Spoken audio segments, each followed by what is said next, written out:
नमस्कार, मैं सुनीता कथा मंथन में आप सबका स्वागत करती हूँ। कथा मंथन में आज सुनिए अमरकांत जी द्वारा रचित कहानी जिंदगी और जोंक, जिसकी रिक्वेस्ट आप सबने की थी। तो मैं आज ये कहानी आपकी रिक्वेस्ट पे डाल रही हूँ। जिंदगी और जोंक कहानी दिसंबर 1955 में लिखी गई थी।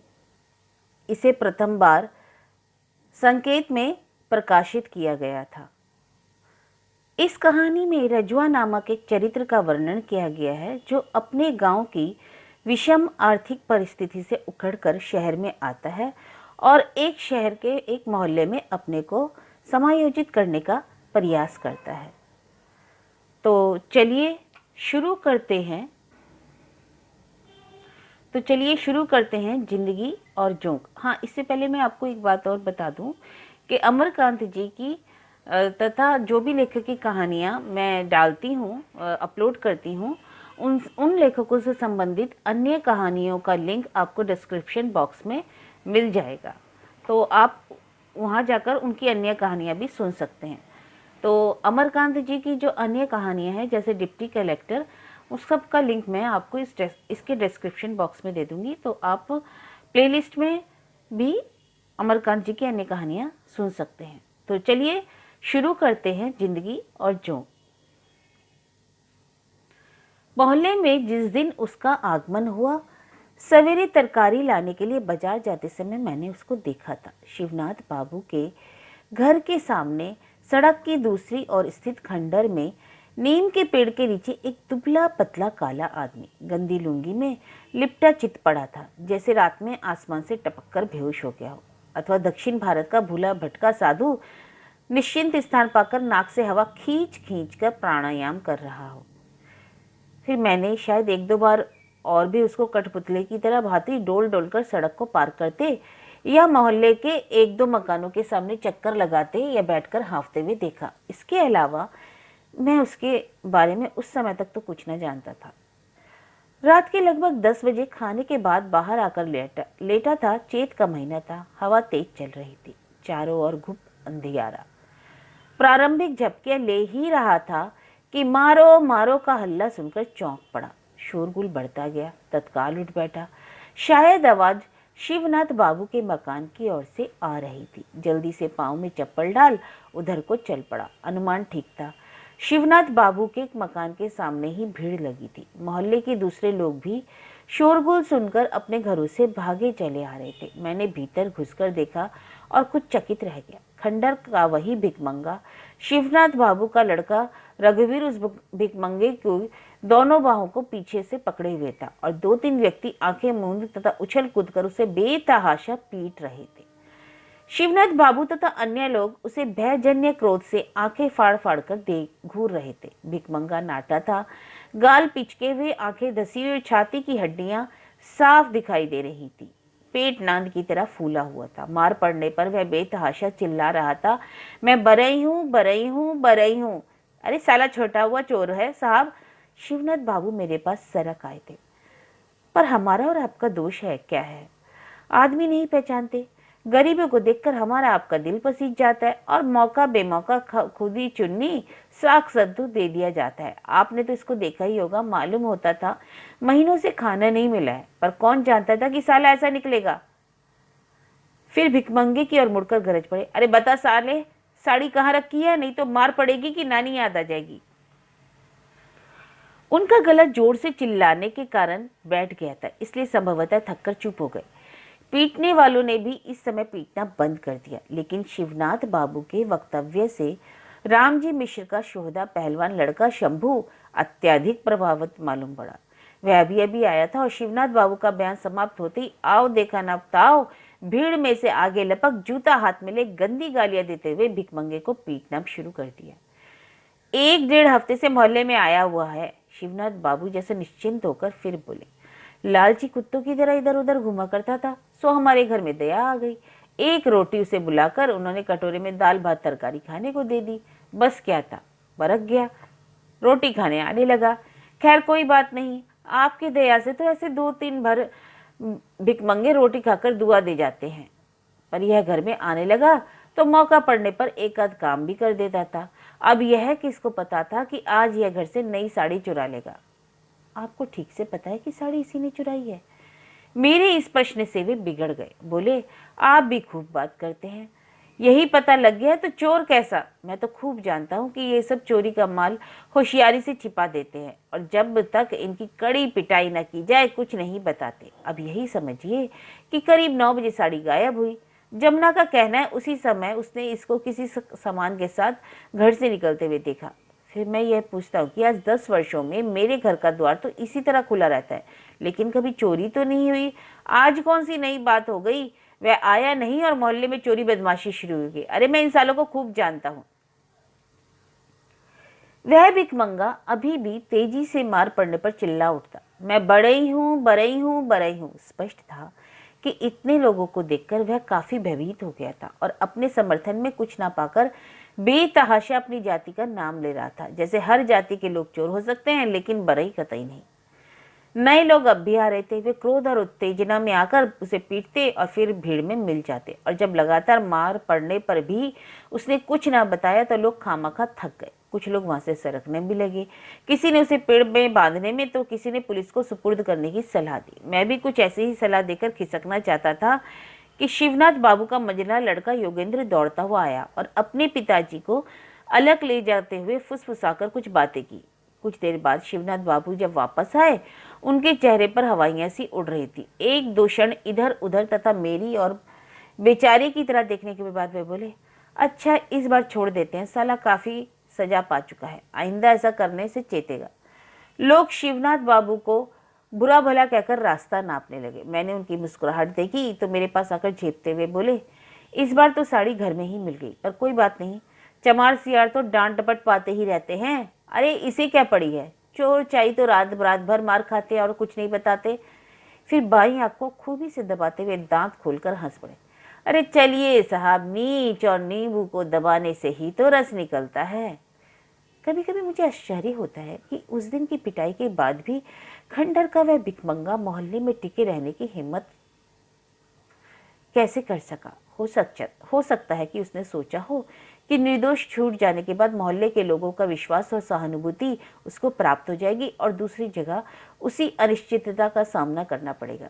चाहे जो हो, उसके प्रति मेरी दिलचस्पी अब और बढ़ गई थी। मैं उसको खंडहर में बैठकर कुछ खाते या चुपचाप सोते या मोहल्ले में डग डग सरकते हुए देखता। लोग अब उसको कुछ ना कुछ दे देते।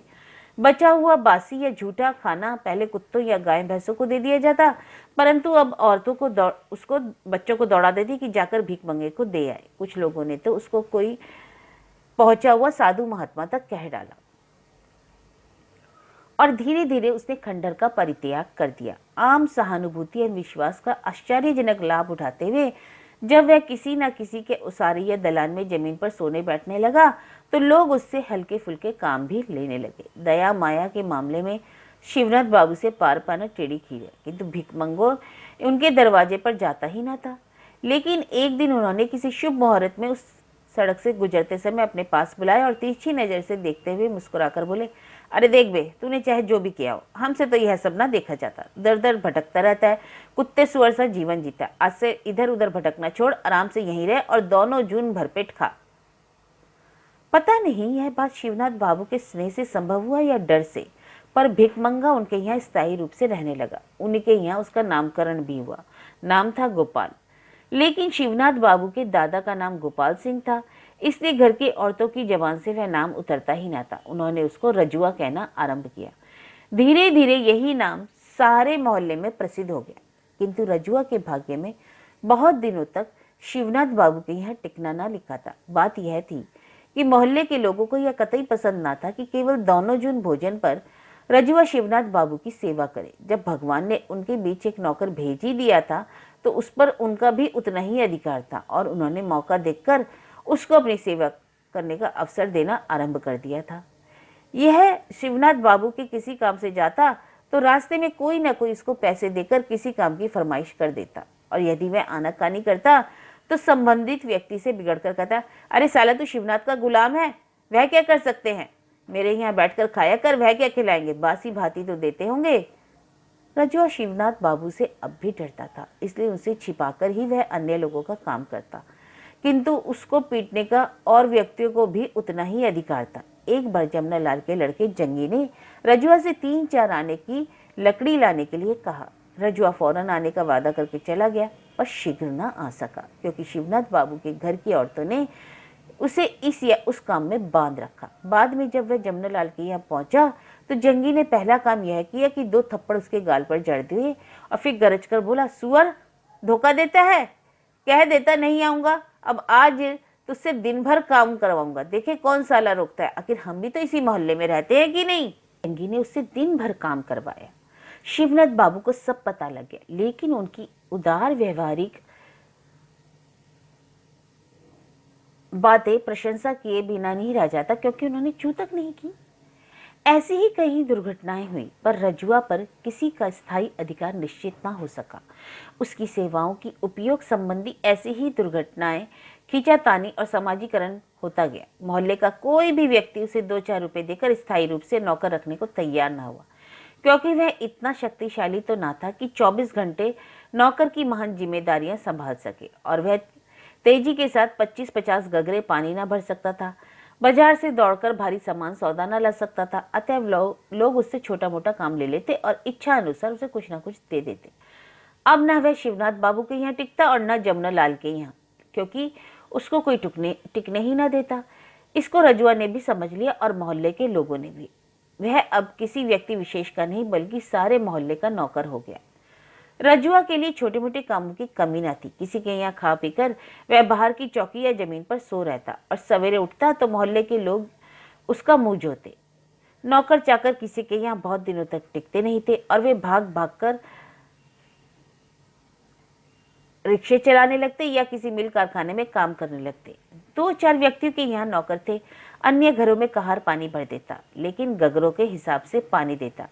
एक गगरा भी अधिक दे देता तो उसका मेहनताना पाई पाई वसूल करता। इस स्थिति में रजुआ का आगमन जैसे भगवान का वरदान था। लोग उससे छोटा बड़ा काम लेकर इच्छा अनुसार उसको मजदूरी चुका देते। यदि उसने कोई छोटा काम किया तो उसे बासी रोटी या भात, भुना चना या सत्तू दे देते, और वह एकांत एक कोने में बैठकर चापुड़ चुपुड़ खा लेता। अगर कोई बड़ा काम कर देता तो 1 जून का खाना मिल जाता, पर उसमें अनिवार्य रूप से एक आध चीज बासी रहती और कभी कभी तरकारी या दाल नदारद। कभी भात नमक मिल जाता तो पानी के साथ खा लेता, कभी रोटी अचार, तो कभी सिर्फ तरकारी या दाल पीने को ही मिलती। कभी खाना ना होने पर 2-4 पैसे मिल जाते, या मोटा पुराना कच्चा चावल या दाल या 4-6 आलू। कभी उधार भी चलता।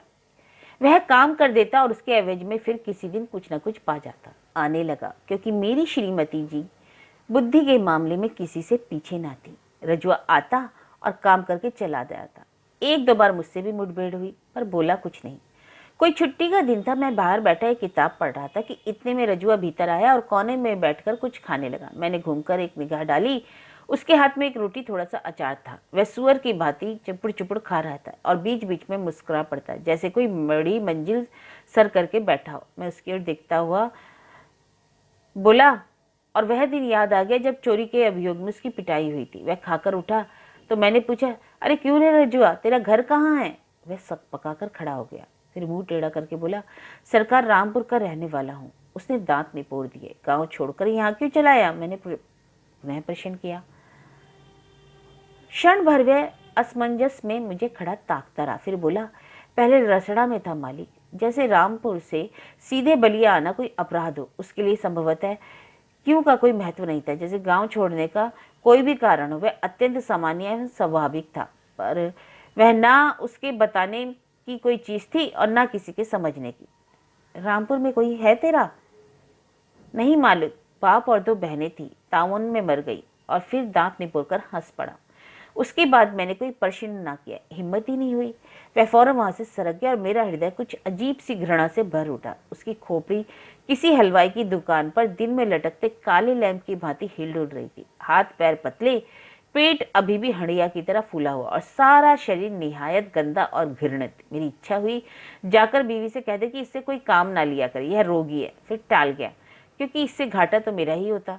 जानता था कि नौकरों की कितनी किल्लत है। रजुआ के रहने से इतना आराम हो गया था कि मैं हर पहली या दूसरी तारीख को राशन मसाला आदि खरीदकर महीने भर के लिए निश्चिंत हो जाता। इन खिलाफ जिंदा महात्मा गांधी की जय। कुछ महीने के बाद एक दिन जब मैं अपने कमरे में बैठा था तो मुझे रजुआ के नारे लगाने और फिर ही करने की आवाज़ सुनाई दी।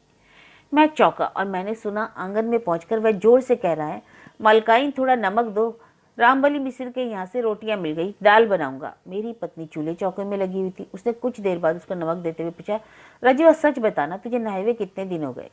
खिचड़ी खिचड़ी को नहा लेता हूँ मालकाइन। वह नमक लेकर बोला और हंसते हुए भाग गया। मैं कमरे में बैठा सब सुन रहा था। संभवतः उसको मेरी उपस्थिति का ज्ञान न था, अन्यथा ऐसी बातें न करता। लेकिन यह बात साफ थी कि अब वह मोहल्ले में जम गया था। उसको खाने पीने की चिंता नहीं थी। इतना ही नहीं, अब वह मोहल्ले भर से शह पा रहा था। लोग अब उससे हंसी मजाक भी करने लगे और उसे मारे पीटे जाने की किंचित भय नहीं था। अवश्य यही बात थी कि वह स्थिति परिवर्तन से लाभ उठाते हुए थोड़ा ढीठ भी हो गया था। इसलिए उसने अपने आगमन की सूचना देने के लिए राजनीतिक नारे भी लगाने शुरू कर दिए। जैसे कहना चाहता हूँ, मैं हंसी मजाक का विषय हूँ, लोग मुझे मजाक करें जिससे मेरे हृदय में हिम्मत और ढांढस बढ़े। मुझे आश्चर्य हुआ, लेकिन कुछ दिन बाद मैंने उसकी एक और हरकत देखी जिससे मेरे अनुमान की पुष्टि हो गई। सायकल दफ्तर से आ रहा था। जीवतराम के गोले के पास मैंने रजुआ की आवाज़ सुनी। पतिया की स्त्री बर्तन मांज रही थी और उसके पास खड़ा रजुआ टेढ़ा मुंह करके बोल रहा था, सलाम हबो जी, समाचार ठीक बा। अंत में बेमतलब ही हंसने लगा। पतिया की बहू ने थोड़ी मुस्की काटते हुए सुनाया, दूर हो पापी, समाचार पूछने का तेरा ही मुंह चला है, चला जा, नहीं तो झूठ की काली हंडी चलाकर बहुत मारूंगी, सारा लफंगई। यह उसने एक गंदे मुहावरे का इस्तेमाल किया, लेकिन मालूम पड़ता है रजुआ इतने में ही खुश हो गया, क्योंकि वह मुंह खोलकर हंस पड़ा और फिर तुरंत उसने 2-3 बार सिर को झटका देते हुए किलकारियां लगाई, जैसे घास चरता हुआ गधा अचानक सिर उठाकर ढींचू ढींचू कर उठता है। फिर तो इसकी यह आदत हो गई। सारे मोहल्ले की छोटी जातियों की औरतों से उसने बधाई का संबंध जोड़ लिया। उनको देखकर वह कुछ हल्की फुल्की छिड़कानी कर देता, जिसके उत्तर में उसे आशा अनुकूल गालियां झिड़कियां सुनने को मिल जाती और वह गधे की भांति ढींचू ढींचू कर उठता। कुएं पर पहुंचकर वह किसी औरत को कनखी से निहारता और अंत में पूछ पड़ता, यह कौन है? अच्छा, बड़की भौजी है, सलाम हो भौजी। सीताराम सीताराम, राम राम जपना, पराया माल अपना। इतना कह वह दृष्टता पूर्वक हंस पड़ता। वह किसी काम से जा रहा होता, पर रास्ते में किसी औरत को बर्तन मांजते या अपने दरवाजे पर बैठे हुए या कोई काम करते हुए देख लेता तो 1-2 मिनट के लिए वहां पहुंच जाता, बेहया की तरह हंसकर कुशलक्षेम पूछता और अंत में झिड़की गाली सुनकर किलकारियां मारता हुआ वापस चला जाता। धीरे धीरे वह इतना सहज गया कि नीची जाति की किसी जवान स्त्री को देखकर वह चाहे जान पहचान हो ना हो, दूर से हिचकी दे देकर किलकने लगता। मेरी तरह मोहल्ले के अन्य लोगों ने भी उसके परिवर्तन पर गौर किया और संभवतः इसी कारण लोग उसे रजुआ से रजुआ साला कहने लगे। अब कोई बात कहनी होती, कितने भी गंभीर काम के लिए पुकारना होता तो लोग उसे रजुआ साला कहकर बुलाते थे और अपने काम की फरमाइश करके हंस पड़ते। उनकी देखा देखी लड़के भी ऐसा करने लगे, जैसे साला कहे बिना रजुआ का कोई अस्तित्व ही ना हो। और इससे रजुआ भी बड़ा प्रसन्न था, जैसे इससे उसके जीवन की अनिश्चितता कम हो रही है और उस पर अचानक कोई संकट आने की संभावना संकुचित होती जा रही हो। और अब लोग उसे चिढ़ाने भी लगे, अरे क्यों बे रजुआ साला, शादी करेगा? लोग उसे छेड़ते। रजुआ उनकी बातों पर खी हंस पड़ता और फिर अपनी आदत के अनुसार सिर को ऊपर की ओर 2-3 बार झटक देता हुआ मुंह से ऐसी हिचकी की आवाज निकालता जो अधिक कड़वी चीज खाने पर निकलती है। चलता बनता। वह समझ गया कि लोग उसे देखकर खुश होते हैं और वह सड़क पर चलते, गली से गुजरते, घर में घुसते, काम की फरमाइश लेकर घर से निकलते, चिल्लाकर उस समय के प्रचलित राजनीतिक नारे लगाता या कबीर का कोई गलत सलत वाणी बोलता या किसी सुनी हुई कविता या दोहे की 1-2 पंक्तियां गाता। ऐसा करते समय वह किसी और नहीं देखता, बल्कि टेढ़ा मुंह करके जमीन की ओर देखता हुआ मुंह फफोड़कर हंसता, जैसे वे दिमाग की आंखों से देख रहा हो कि उसकी हरकतों से बहुत से लोग देख सुनकर प्रसन्न हो रहे हैं। सायंकाल दफ्तर से आने और नाश्ता पानी करने के बाद मैं प्रायः हवाखोरी निकल जाता। रेलवे लाइन पकड़कर बांसडीह की ओर जाना मुझे अच्छा लगता। सरयू पार करके गंगा जी के किनारे घूमना टहलना कम आनंददायी नहीं होता है, लेकिन उसमें सबसे बड़ी कठिनाई यह है कि बरसात में दोनों नदियां बढ़कर समुद्र का रूप ले लेती हैं।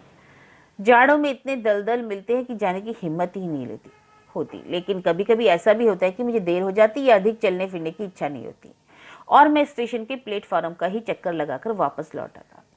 15-20 दिन बाद एक दिन सायकाल स्टेशन के प्लेटफॉर्म पर टहलने गया। स्टेशन के फाटक से प्लेटफॉर्म पर आने के बाद मैं बाईं तरफ से जीआरपी की चौकी की ओर बढ़ चला, किंतु कुछ कदम ही चला था कि मेरा ध्यान रजुआ की ओर गया, जो मुझसे कुछ दूर आगे था। वह भी उधर ही जा रहा था। मुझे कुछ आश्चर्य नहीं हुआ, क्योंकि शहर के काफी लोग दिशा मैदान के लिए खटर नाला जाते थे, जो स्टेशन के पास ही बहता था।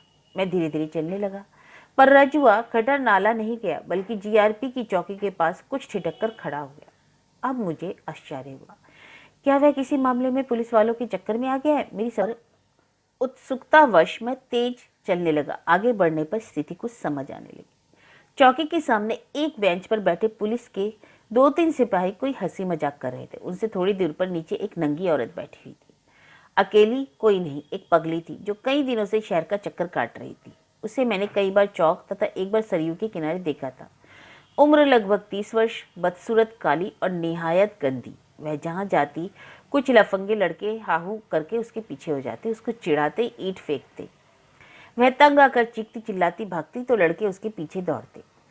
रजुआ उस पगली के पास खड़ा था कि तभी शंकित आंखों से पुलिस वालों को देखता, फिर मुंह फैलाकर हंस पड़ता और मुटर मुटर पगली को ताकने लगता, परंतु पुलिस वाले संभवतः उसकी ओर ध्यान न दे रहे थे। मुझे बड़ी शर्म मालूम हुई, किंतु मैं इतना समीप पहुंच गया कि अचानक घूमकर लौटना संभव न हो सका। असली बात जानने की उत्सुकता भी थी। मैं शून्य की ओर देखता हुआ आगे बढ़ा, लेकिन लाख कोशिश करने पर भी दृष्टि उधर ही चली जाती। रजुआ शायद पुलिस वालों की लापरवाही का फायदा उठाते हुए आगे बढ़ गया और सिर नीचे झुकाकर अत्यंत ही प्रसन्न होकर हंसते हुए पुचकारती आवाज में पूछ रहा था, कारे पगली राम, भात खाएगी?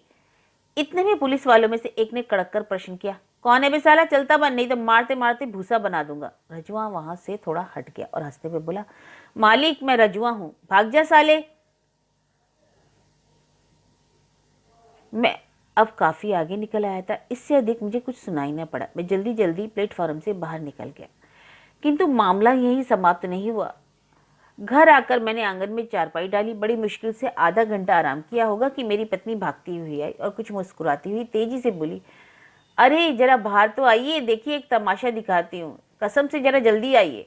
मैं अनिच्छापूर्वक उठा और बाहर आकर जो दृश्य देखा, उससे मेरे हृदय में एक ही साथ आश्चर्य एवं घृणा के ऐसे भाव उठे जिन्हें मैं व्यक्त नहीं कर सकता। रजुआ स्टेशन की नंगी पगली को के आगे आगे आ रहा था। पगली कभी इधर उधर देखने लगती या खड़ी हो जाती तो रजुआ पीछे होकर पगली की उंगली पकड़कर थोड़ा और आगे ले आता और फिर उसे छोड़कर थोड़ा आगे चलने लगता। पीछे घूम घूम कर पगली से कुछ कहता आता।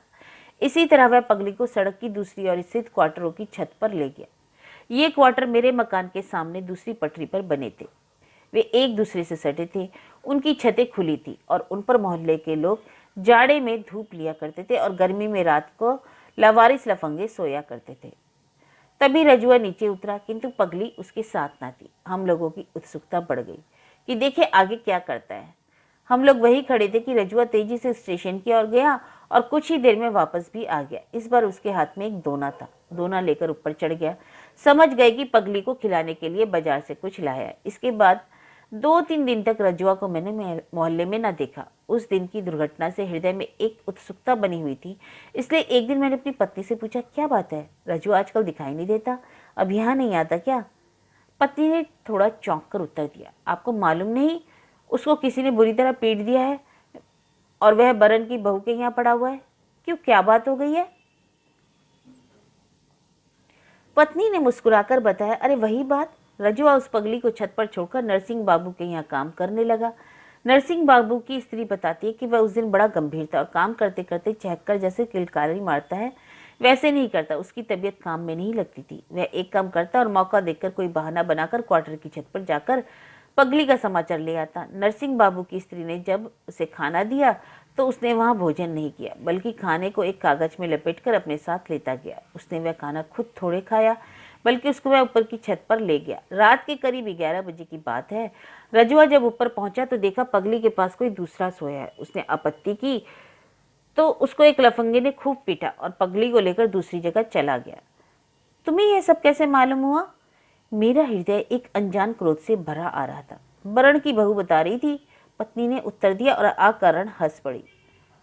बहुत दिन हो गए, गर्मी का मौसम था और भयंकर लू चलना शुरू हो गई थी। छत पर मार खाने के 5-4 दिन बाद रजुआ फिर मोहल्ले में आकर काम करने लगा, लेकिन उसमें एक जबरदस्त परिवर्तन यह हुआ कि उसका स्त्रियों के साथ छेड़खानी करके गधे की तरह हिचकना बंद हो गया।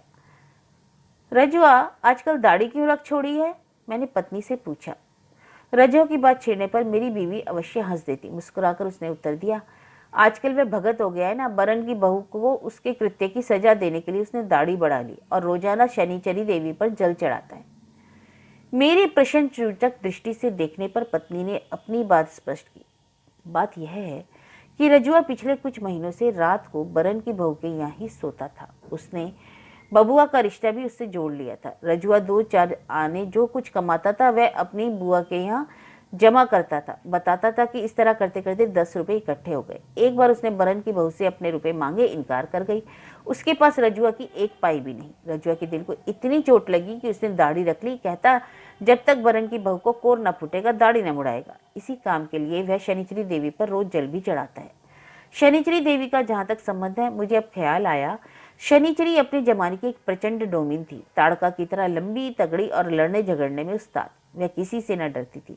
वह नित्य ही किसी न किसी से मोर्चा लेती और एक बार किसी लड़ाई में एक डोम ने शनिचरी की खोपड़ी पर एक लठ जमा दिया, जिससे उसका प्राणांत हो गया। लेकिन 1-1.5 हफ्ते तक बाद ही उस डोम को चेचक निकल आई और मर गया। लोगों ने उसकी मृत्यु का कारण शनिचरी देवी का प्रकोप समझा। डोमों ने उसका चबूतरा बना दिया और तब से वह छोटी जातियों में शनिचरी माता या शनिचरी देवी के नाम से प्रसिद्ध हो गई। मैं कुछ नहीं बोला, लेकिन पत्नी ने संभवतः कुछ उदास स्वर में कहा, उसको आजकल थोड़ा बुखार रहता है। उसका विश्वास है कि बरन की बहू ने उस पर जादू टोना कर दिया। वह कहता है कि शनिचरी की बहुत चलती देवी है। अरे 1 महीने में ही बरन की बहू पर फूट फूट कर मरेगी। पता नहीं उसका जर टूटा कि नहीं, मैंने जानने की कोशिश नहीं की। बीमार तो वह सदा ही का था। सोचा शायद उतर गया, क्योंकि काम तो वह उसी तरह कर रहा था। हाँ, बीच में उसके चेहरे पर जो चुस्ती और खुशी दिखाई देती थी वह अब ना दिखाई देती। अब ना वह उतना चहकता था, ना बोलता था। अपेक्षाकृत वह अधिक गंभीर और सुस्त हो गया था। उसकी रुचि धर्म की ओर मुड़ गई। शनिचरी देवी की मन्नत मानते हुए अच्छा भला भगत बन बैठा। मेरे घर के सामने सड़क की दूसरी और क्वार्टर में एक पंडित जी रहते थे। यूं तो वह लकड़ियां बेचते, लेकिन साथ साथ सत्तू, नमक, तेल वगैरह भी रखते थे। फलस्वरूप उनके यहाँ इक्के तांगे वालों और गाड़ी वालों की भीड़ लगी रहती, जो पंडित जी के यहाँ से सत्तू लेकर अपनी भूख मिटाते। उनकी दुकान के छायेदार नीम के नीचे 5-10 मिनट विश्राम करते हुए ठट्टा मजाक भी करते। रात को वहीं उनकी मजलिस भी होती। उस रात गर्मी इतनी थी कि आंगन में दम घुटता था। मैं खाने के पश्चात चारपाई को घसीटते हुए लगभग सड़क के किनारे ले गया। अपेक्षाकृत यहाँ शांति मिली।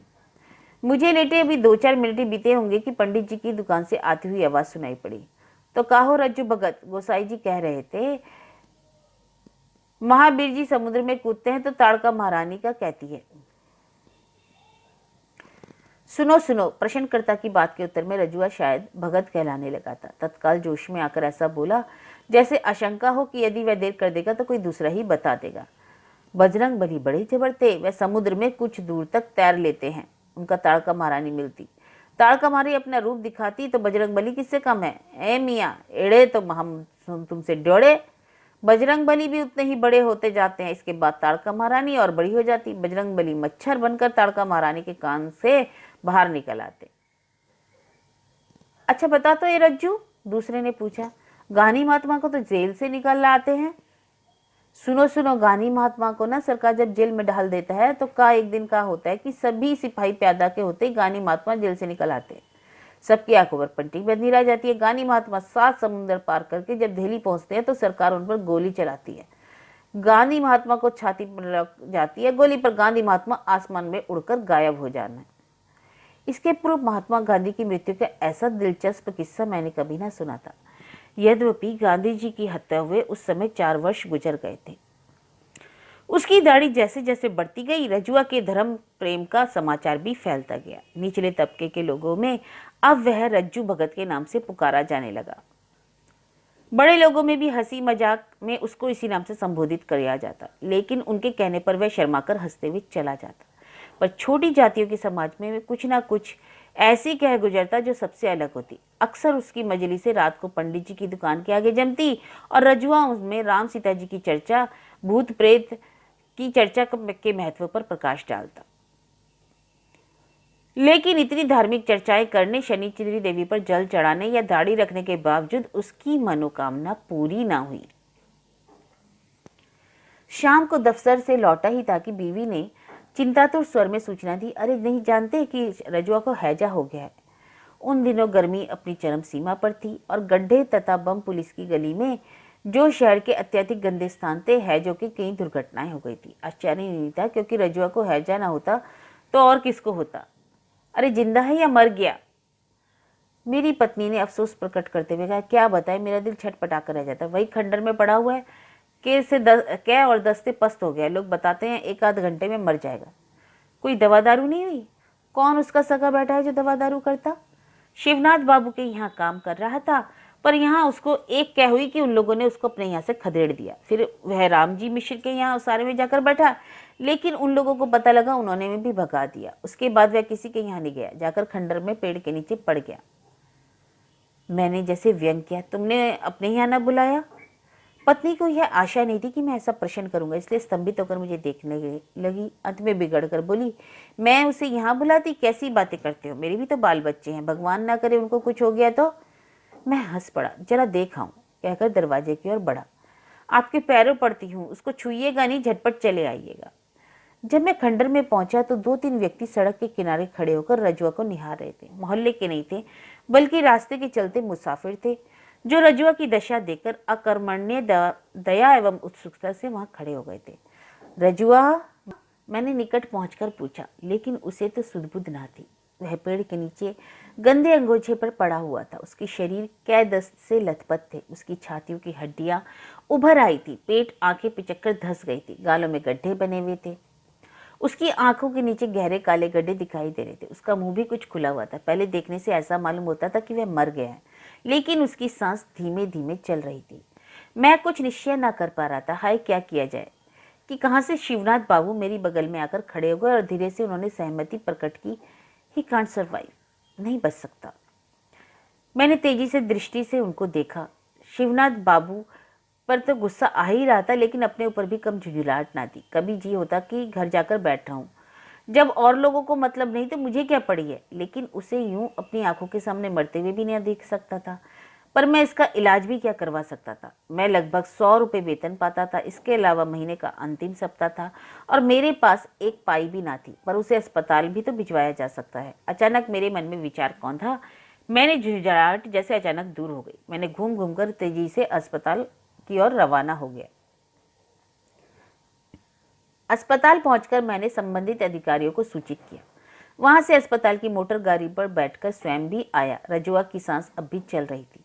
अस्पताल के 2 मेहतरों ने जो साथ आए थे उसको खींचकर गाड़ी पर लाद दिया और जब गाड़ी चली गई तो मैंने संतोष की सांस ली, जैसे मेरे सिर से कोई बड़ा बोझ हट गया हो। सबकी यही राय थी कि रजुआ बचेगा नहीं, परंतु मरा नहीं।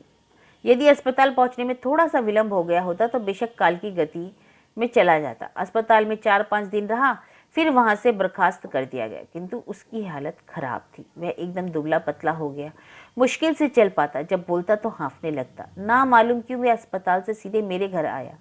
यद्यपि मेरी पत्नी को उसका आना अखर गया, लेकिन मैंने उससे कह दिया कि 2-4 दिन पड़े रहने दो, फिर वह अपने आप ही तो इधर उधर आने जाने तथा काम करने लगेगा। वह 4-5 दिन रहा, खाने को कुछ न कुछ पा ही जाता, कोई ना कोई काम करने की कोशिश करता, पर उससे नहीं होता। किसी के घर में बैठाकर मुफ्त खिलाना मेरी श्रीमती जी को बहुत बुरा लगता, परंतु सबसे बड़ा भय उनको यह था कि उसके रहने से घर के दूसरे को हैजा ना हो जाए। और एक दिन घर आने पर रजुआ दिखाई ना पड़ा। पूछने पर पत्नी ने बताया कि वह अपनी तबीयत से पता नहीं कब कहीं चला गया। वह कहीं गया नहीं था, बल्कि मोहल्ले में ही था, लेकिन अब वह बहुत कम दिखाई पड़ता। मैंने उसको 1-2 बार सड़क पर पैर घसीटते घसीटते चलते हुए देखा। संभवतः वह अपना पेट भरने के लिए कुछ न कुछ करने का प्रयत्न कर रहा था।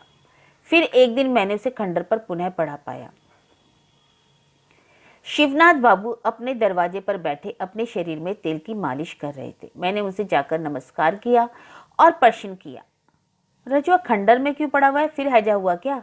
अरे गोली मारिए साहब, आखिर कोई कहाँ तक करेगा? शिवनाथ बाबू बिगड़ गया। अरे अब साले को खुजली हो गई है, जहाँ जाता है खुजलाने लगता है। कौन उससे काम कराए? फिर काम भी तो कुछ कर नहीं सकता साहब। अभी 2-3 रोज की बात है, मैंने कहा एक गगरा पानी ला दे। गया जरूर, लेकिन कुएं में उतरते समय गिर गया बच्चों। पानी तो खराब हुआ, गगरा भी टूट पिचक गया। मैंने तो साफ साफ कह दिया कि मेरे घर अंदर पैर ना रखना, नहीं तो पैर तोड़ दूंगा। गरीबों को देखकर मुझे दया माया सताती है, पर अपना भी तो देखना है। मैं कुछ ना बोला और चुपचाप घर लौट आया। इस बार मेरी हिम्मत नहीं हुई कि जाकर उसे देखूं या उससे हालचाल पूछूं। घर आकर मैंने पत्नी से पूछा, तुमने रजुआ से कुछ कहा सुना तो नहीं? मुझे शक था कि बीवी ने उसको भगा दिया होगा, इसलिए वह मेरे घर नहीं आया। मेरी बात सुनकर श्रीमती जी अचकचाकर मुझे देखने लगी। तिनक्कर बोली, क्या करती? रोक पालती? कोई मेरा भाई बंधु तो था नहीं। मैं क्या कहता। रजुआ को भयंकर खुजली हो गई थी, लेकिन उसने मोहल्ला नहीं छोड़ा। वह अक्सर खंडर में बैठकर अपने शरीर को खुजलाता रहता, खाने की आशा में इधर उधर चक्कर भी लगाता। कभी कभी वह मेरे घर के सामने लकड़ी वाले पंडित जी के यहाँ आता और पंडित जी थोड़ा सत्तू दे देते। मैंने 1-2 बार लड़के के हाथ खाना भी भिजवा दिया। इस तरह उसके पेट का पालन होता रहा। लेकिन अब उसका चेहरा बहुत भयंकर हो गया था, एकदम पीला, हाथ पैर जली हुई रस्सी की तरह ऐठे हुए। वह बाहर कम ही निकलता, और जब निकलता तो उसको देखकर अजीब सी दहशत सी लगती, जैसे कोई नर कंकाल चल रहा हो।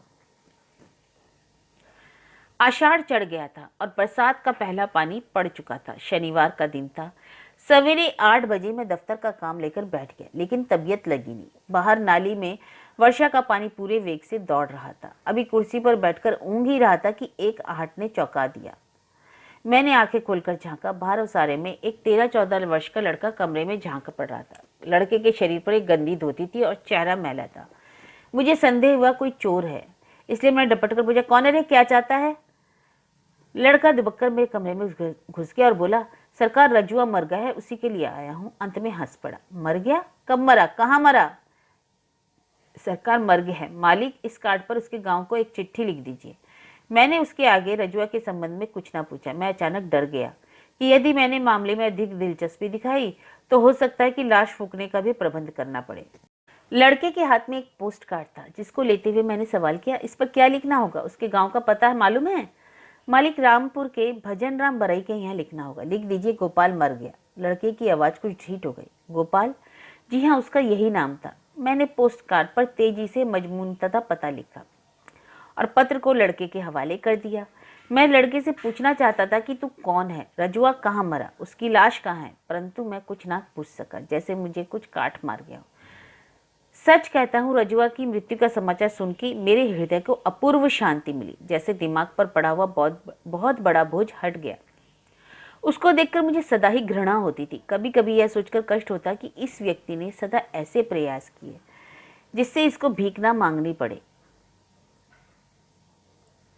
और उसका भीख मांगनी भी पड़ी हो तो उसमें उसका दोष कतई नहीं। मैंने उसकी दशा देखकर कई बार क्रोधवश सोचा कि यह कमबख्त एक ही मोहल्ले में क्यों चिपका है, घूम घूम कर शहर में भीख क्यों नहीं मांगता। मुझे कभी कभी लगता वह किसी का मोहताज ना होना चाहता था, और इसके लिए उसने कोशिश भी की, जिसमें वह असफल रहा। चूंकि मैं मरना ना चाहता था, इसलिए जोंक की तरह जिंदगी से चिपटा रहा। लेकिन लगता है जिंदगी स्वयं जोंक सरीखी उससे चिमटी थी और धीरे धीरे उसके रक्त की अंतिम बूंद तक पी गई। रजुआ को मरे 3-4 दिन हो गए थे। सारे मोहल्ले में यह समाचार फैल गया था। मोहल्ले वाले ने अफसोस प्रकट किया और शिवनाथ बाबू ने तो यहाँ तक कह डाला कि जो भी हो, आदमी ईमानदार था। रात के करीब 8 बजे थे और मैं अपनी बाहरी ओसारे में बैठा था। आसमान में बादल छाए थे। सारा वातावरण इतना शांत था जैसे किसी षड्यंत्र में लीन हो। बगल की चौकी पर रखी धुंधली लालटेन कभी कभी चमक उठती और उसके चारों ओर उड़ते पतंगे उसके अंदर घुस जाते। मैं भीतर जाने के दृश्य से उठा कि सामने एक छाया देखकर डर गया। रजुआ की शक्ल का नर कंकाल भीतर चला आ रहा था।